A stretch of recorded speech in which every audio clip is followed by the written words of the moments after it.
자, 다음으로 주주총회 소집권자를 넘어가도록 하겠습니다. 원칙상 주주총회의 소집은 이사회가 결정한다. 이게 상법의 규정입니다. 따라서 이사회 소집은 이사회가 결정합니다. 이사회가 결정은 하지만 이사회의 대표자인 대표이사가 그 소집 절차를 밟게 됩니다. 이게 원칙적입니다. 그런데 이사회는 원칙적으로 이제 그 이사가 3인 이상인 경우에 존재하는 협의체입니다. 협의체입니다. 그러면 이사가 1인 또는 2인인 경우가 있는 회사가 있죠. 이 사람들은 일반적으로 각 이사가 회사를 대표합니다. 각 이사가. 그럼 각 이사가 소집권자가 될 수 있다는 얘기입니다. 다만 이사가 죄송합니다. 이사가 1인인 경우에는 당연히 이 사람이 혼자 열면 되죠. 다툼이 없습니다. 근데 이사가 2인인 경우에 정관에서 대표이사로 만약에 이 사람이 2인 중에 한 명을 대표자로 정했다. 대표이사 누구누구 이렇게 해서 등기까지 됐어요. 그러면 그 대표이사가 소집권자가 되겠습니다.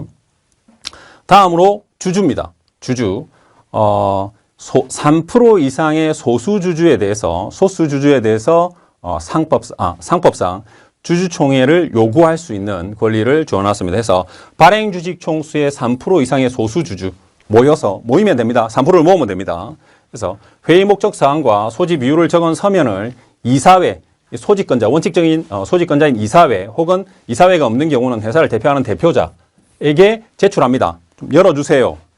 저희도 할 말이 있어요. 이렇게 해서 열어줍니다. 근데 소집을 청구하고 만약에 소집이 거절해요. 소집을 이렇게 해주지 않으면 소수주주는 법원에 주주총회 소집 허가 신청이라는 걸 받습니다. 받아서 바로 주주총을 소집할 수가 있습니다. 그래서 소수주주의 권리도 보호해놓고 있는 조문이 있다. 이렇게 보시면 되겠습니다.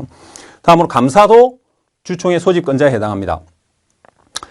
감사가 회계감사나 업무감사를 통해서 주주총회에 보고할 사항이 생길 수 있죠. 이 감사라는 기관은 앞에서 보셨듯이 업무집행기관인 이사회와 대표이사를 감사하기 위해서 만들어진 기관입니다. 그죠? 그래서 어떤 점이 찾으면, 미비점을 찾으면 주주총회에 보고하기 위해서 소집권자로 넣어놨습니다. 소집 방법은 위에 3% 이상의 소수주주의 소집 방법과 동일합니다.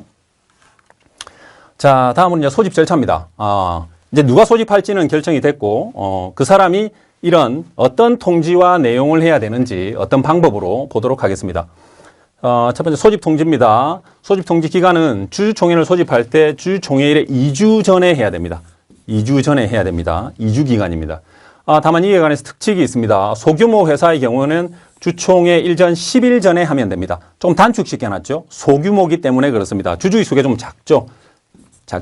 여기서 말하는 소규모 회사는 자본금이 10억 미만인 회사를 얘기합니다. 앞으로 계속 소규모 회사라는 단어를 많이 쓸 겁니다. 그래서 그러면 10억 미만의 규모가 작은 회사구나 이렇게 생각해 주시면 되겠습니다.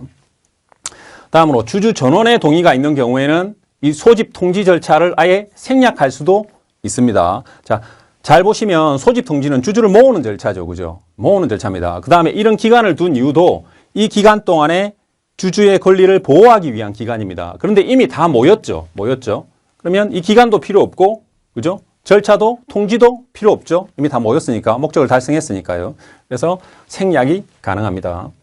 통지 방식은 각 주주에게 서면 또는 전자문서로 할 수 있습니다. 물론 전자문서의 경우에는 주주의 동의를 요합니다. 그래서 통지를 발송합니다. 이러한 방식이 상법에 엄격하게 규정되어져 있습니다. 주주총회는 주주가, 회사의 주인인 주주가 주주권, 주인임을 이렇게 행사할 수 있는 중요한 회의죠. 그래서 그 행사 방식과 절차들이 다 강행 규정으로 이루어져 있습니다. 그래서 구두 통지 안 됩니다. 문자 메시지 안 되고 전화 안 되고 통지 기관 이것을 정관으로 단축하는 것도 역시 안 되겠습니다.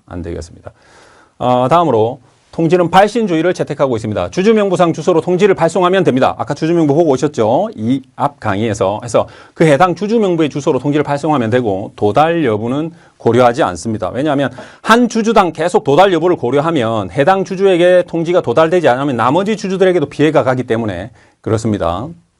그래서 고려하지 않습니다. 상장회사의 경우에는 1% 발행주식 총수의 1% 이하의 소액 주주에게는 일간신문에 2회 공고하고 금감원 또는 거래소의 전자공시 시스템에 공시하는 것으로 가름할 수 있다는 특칙을 두고 있습니다. 일반적으로 통지의 대상은 의결권이 전면적으로 제한된 주주에 대해서는 필요 없습니다. 의결을 할 수가 없죠. 그래서 통지를 할 필요 없고요. 특별 이해관계에 있는 주주가 있습니다. 뒤에서 하도록 하겠습니다. 해당 안건과 해당 주주가 특별하게 이해관계에 있는 케이스입니다. 이 경우에 주주에게는 통지를 해야 됩니다. 해야 되고 주주 명부상 주소에 3년간 도달하지 않는 주주에서는 하지 않아도 됩니다. 자, 다음으로 소집 통지와 내용을 보도록 하겠습니다. 소집 통지의 내용, 회의 일시 장소 목적 사항, 의안의 안건과 그 요령을 기재해야 됩니다. 여기서 말하는 목적 사항이라는 것은 해당 안건을 얘기하겠습니다. 이사 선임의 건, 신주 발행의 건 이런 것처럼 이게 목적 사항이고 의안의 요령이 있죠. 요령은 구체적인 결의안을 제안하는 것을 얘기합니다. 그래서 정관 변경의 건이라고 하면 회의 목적 사항만 기재하면 안 되고 정관 중에 어떤 목적이 추가 삭제되는지 그 내역까지 기재해야 됩니다. 자, 오른쪽에 잠깐 보시겠습니다. 이게 바로 주주총회 소집 통지서입니다. 해서 여기 보시면 일시 장소 목적 사항 안건들이 들어와 있죠. 예, 들어와 있습니다. 그리고 이 정관 변경의 경우에 이것처럼 별지의 변경, 정관 변경으로 어떻게 변경되는지 그 요령, 이게 바로 요령입니다. 요령을 기재해서 함께 동봉해서 통지를 하셔야 됩니다. 아니면 통지 절차 위반 사유가 될 수 있습니다. 다음으로 한 가지 체크할 것은 이렇게 모였어요. 주주들이 해서 모였는데 즉석 안건 발의를 할 수 있느냐입니다. 처음에 통지를 할 때 이 1호, 2호 의안 외에 3호 의안으로 뭔가를 냈어요. 바로 모인 경우에 원칙적으로 안 되죠. 왜냐하면 통지 절차 위반입니다. 위반이죠. 통지를 보낼 때 의안이 없었죠. 그러면 원칙적으로 결의 취소 사유에 해당합니다. 다만 주주 전원 동의가 있다. 여기 역시 주주 전원이죠. 아무도 피해보는 사람이 없죠. 주주들이 모인 총회니까. 그러면 가능하다는 해석이 있습니다. 다음으로 소집 장소는 본점 소재지 또는 이와 인접한 다른 곳을 선택하셔도 됩니다. 다음으로 대리인 출석 등에 대한 판례를 몇 개 보도록 하겠습니다. 잠깐 이 앞에 여러분들이 주주총회 소집 통지서에 보면 4번에 보세요. 주주님께서 참석하여 의결권을 직접 행사하거나 자, 위임장에 따라 의결권을 간접 행사할 수 있습니다. 이렇게 돼 있죠. 대리 행사가 원칙적으로 가능하다는 얘기입니다. 그래서 해당 개별적 위임을 받아서 주주로부터 위임받은 자가 대리인이 주주권을 행사할 수도 있다. 이것은 주주가 직접 출석해서 의결권을 행사하는 것과 마찬가지로 본다는 판례가 되겠습니다. 다음으로 개별적 위임이었고 포괄적 위임이요. 포괄적 위임. 안건이 10개면 그 10개 안건에 대해서 그 위임받은 그 대리인이 전부 자신의 의사로 결정할 수 있다는 겁니다. 그래서 이 포괄적 위임까지도 위임이 적법하다면 가능하다는 판례가 되겠습니다. 다음으로 재위임이 있습니다. 재위임. 이렇게 실제 주주인 A로부터 B가 위임을 받았어요. B가 대리인이죠. B가 대리인입니다. 근데 B가 다시 C한테 이렇게 재위임을 합니다. 복대리인이라고도 합니다. 이게 가능할 것이냐? 이게 가능할 것이냐? 그래서 제3자에게 그 의결권의 대리 행사를 재위임할 수도 있다. 재위임도 가능하다. 이런 판례가 되겠습니다.